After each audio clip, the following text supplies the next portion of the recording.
A doença falciforme é uma das condições genéticas e hereditárias de maior prevalência no Brasil e no mundo. Ela fica atrás apenas da síndrome de Down. Apesar da alta incidência, são cerca de 3.500 novos casos estimados todos os anos, ou seja, um recém-nascido para cada 1.000. Pouca gente de fato já ouviu falar sobre essa condição.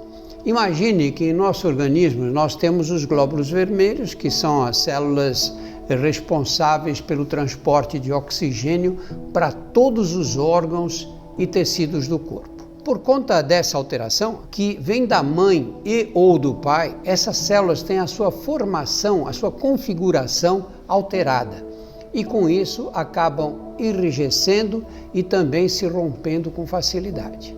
Uma alteração que a princípio parece ser tão pequena pode causar vários problemas como anemia, cansaço, icterícia, problemas renais, além das dores fortes que causam grandes danos à vida dos pacientes. A doutora Rita Cavalheiro é médica, hematologista e trabalha no SUS há 30 anos. E é ela que vai falar sobre essa questão tão importante para a saúde pública. Rita, é um prazer ter você aqui. Rita, por que a doença falciforme causa tantos problemas na vida dos pacientes? Ela é uma doença hereditária que altera a forma da hemoglobina e vai ocluindo, vai obstruindo os pequenos vasos. E ao longo do tempo, essas obstruções vão levando a lesões de células, órgãos e tecidos, levando a crises de dor. E por que é muito prevalente no Brasil? Ela é uma doença principalmente de origem afrodescendente, adentrou ao Brasil na época da escravidão, gerou essa mutação que foi muito mais prevalente na região norte e nordeste. Como é feito o diagnóstico? Ele é realizado desde a infância, desde o momento em que nasce, é feito no exame do pezinho, que a gente chama de triagem neonatal. O teste do pezinho, hoje, nos berçários, é disseminado pelo país inteiro, na rede pública, pelo SUS? Sim, esse exame hoje ele é disseminado em todo o território nacional.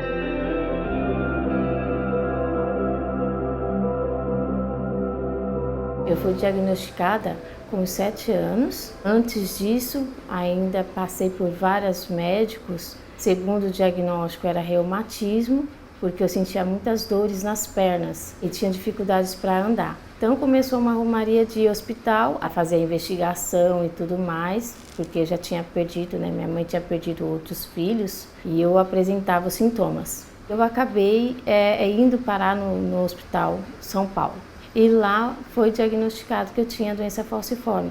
Minha mãe, ela tinha traço falciforme, a gente só descobriu quando ela veio a óbito. E meu pai tinha a doença, sempre sentiu dores nas articulações. Sentia dores, achava que era normal do trabalho. Descobriu assim que eu fui diagnosticada, que aí foi fazer a investigação genética e descobriu.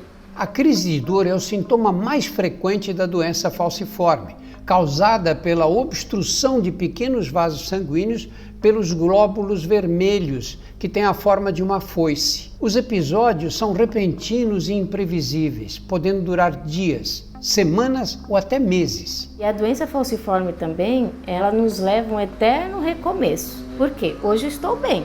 Então eu posso marcar uma agenda de reunião, eu posso marcar com as amigas, vamos sair para uma balada, mas em segundos ela pode mudar. Às vezes um golpe de vento de um ar-condicionado, um estresse emocional, começa a ter as crises de dor e ali atrapalha a vida. O que leva mais o paciente ao hospital é o quadro de dor. E muitas vezes ele vai várias vezes ao mesmo hospital com esse quadro. Em alguns momentos, a equipe de saúde pode não valorizar o quadro de dor, porque dor é uma questão muito individual. Então, o paciente ele fica muito tempo no hospital com essa dificuldade de relação com a equipe. A gente sabe que essa é a nossa missão, tirar a dor e melhorar a qualidade de vida do paciente. De acordo com a pesquisa SWAY, Sickle Cell World Assessment Survey, que avaliou o impacto da doença falciforme na vida de mais de 2.000 pacientes em 16 países do mundo inteiro, incluindo vários brasileiros, mais de 90% dos entrevistados tiveram pelo menos uma crise de dor nos últimos 12 meses e 39% tiveram 5 ou mais crises no mesmo período. Quase uma crise a cada 2 meses. É importante ficar atento a esses episódios porque eles diminuem a expectativa de vida em quase 20 anos quando comparados ao restante da população.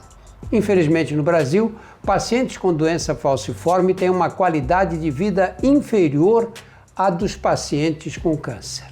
Como essas crises começaram no seu caso? Desde que eu me entendo por gente, eu tenho as crises de dores e a dor da pessoa com doença falciforme, ela começa como se fosse aquela pancadinha que você dá na quina da mesa, sabe? Fica aquela dorzinha irritante e aí pode começar no braço, a pessoa fica ali, nossa, eu dormi de mau jeito, eu bati o braço aonde?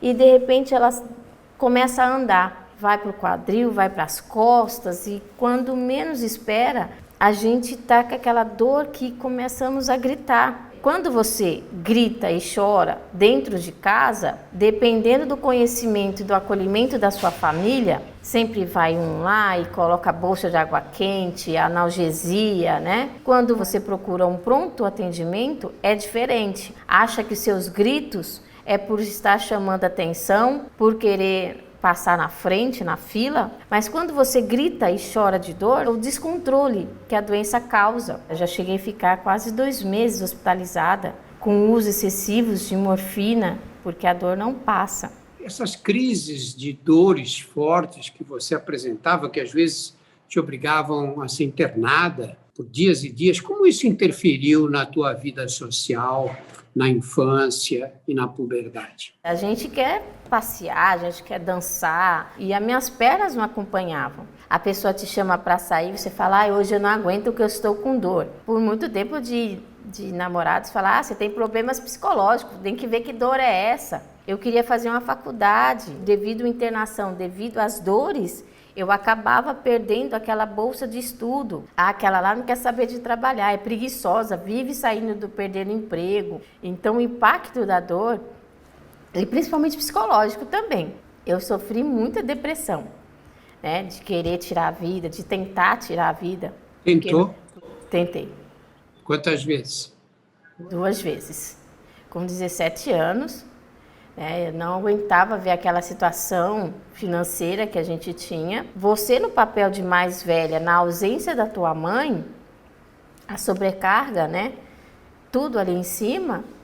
Infelizmente eu tentei. E como seus pais lidavam com essas crises de dor? Na época da minha mãe, ela não teve um acolhimento. Teve hipertensão. Aos 36 anos veio a óbito. Era uma pressão muito grande. Então hoje a gente trabalha com as mães e com a pessoa que vive com a doença. Eu tenho muitas famílias aqui que eu olho e eu me reconheço nela, né? Que a informação que a minha mãe não teve, hoje a gente consegue falar com a mãe, olha, a qualidade de vida é o tratamento qualificado, acesso às consultas, né? Melhor alimentação. Hábitos saudáveis se tornam obrigatórios para prevenir gatilhos de dor e processos inflamatórios. Praticar exercícios físicos de intensidade moderada também é de muita importância, além de sempre ingerir bastante líquido, porque quem sofre da doença falciforme se desidrata com mais facilidade. O que desconcerta um pouco é o fato de que alguns sofrem de crises de dores muito fortes e outros praticamente não têm sintomas. Qual é a explicação para essa variedade, Rita? O quadro de dor está muito relacionado à questão genética. Com o passar do tempo, os órgãos eles vão tendo um processo inflamatório crônico, vão tendo lesões e os pacientes vão tendo complicações maiores. Quais são as outras alterações, as outras complicações que o paciente pode apresentar? Eles vão tendo complicações de vários órgãos, como a retinopatia, com alteração da retina, dos olhos. Esses pacientes formam cálculo em vesícula, hipertensão pulmonar, insuficiência cardíaca. O AVC é a maior prevalência, em torno de 25% a 30%, e que leva a sequelas motoras importantes do paciente. Nós temos centros de referência pelo Brasil para atender pelo SUS todas as regiões do país? Temos centros de referência, que são os hemocentros, em todas as regiões do país, além do que hoje ele é disseminado pelo atendimento não só terciário, como pelo atendimento primário da atenção básica. Existe algum tipo de tratamento para amenizar essas crises de dor? A expectativa de vida dessa patologia era em torno de 55 anos.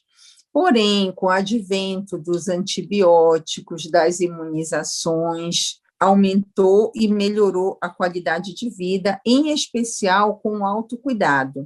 Junto com isso, a gente tem medicamentos que têm melhorado e diminuído as crises de dor, como a hidroxiureia, que reduz as crises de dor ao longo do tempo. A doença falciforme ao longo da vida costuma ter um custo emocional, físico e financeiro muito alto para os pacientes e para as famílias. Por isso a importância do autocuidado, de manter-se informado sobre a doença, fazer o tratamento de forma correta e de cultivar uma rede de apoio de familiares, profissionais da saúde e ONGs que dão suporte ao paciente. Hoje eu me sinto uma vitoriosa. Não interno há muito tempo.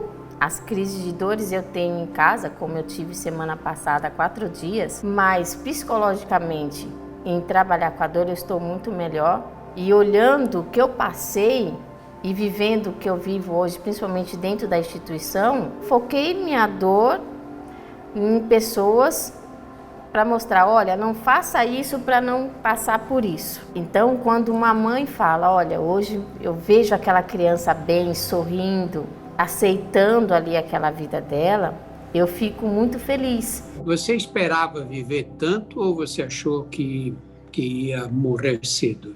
Eu achei que eu ia morrer cedo. Achei. Muitas vezes. Tá ali naquele leito que você não consegue respirar. Por muitas vezes eu achava e até chegava a desejar que aquela seria a última crise. E quando eu tive meu filho, dava as crises, eu queria sair logo do hospital. Eu tinha alguém aqui fora me esperando, né, além dos meus irmãos. Meu filho, com todo o sorriso dele, me dá assim, uma grande satisfação de vida. Que conselho você teria a dar para meninas e meninos mais jovens? Persistência, aceitação e conhecimento. Conhecer a sua doença. Não é você surtar com ela, não. É conhecer o seu corpo, o seu limite e não ouvir aquelas palavras negativas. Você não vai, você não pode. Porque se a gente se colocar dentro de uma cúpula, não cresce.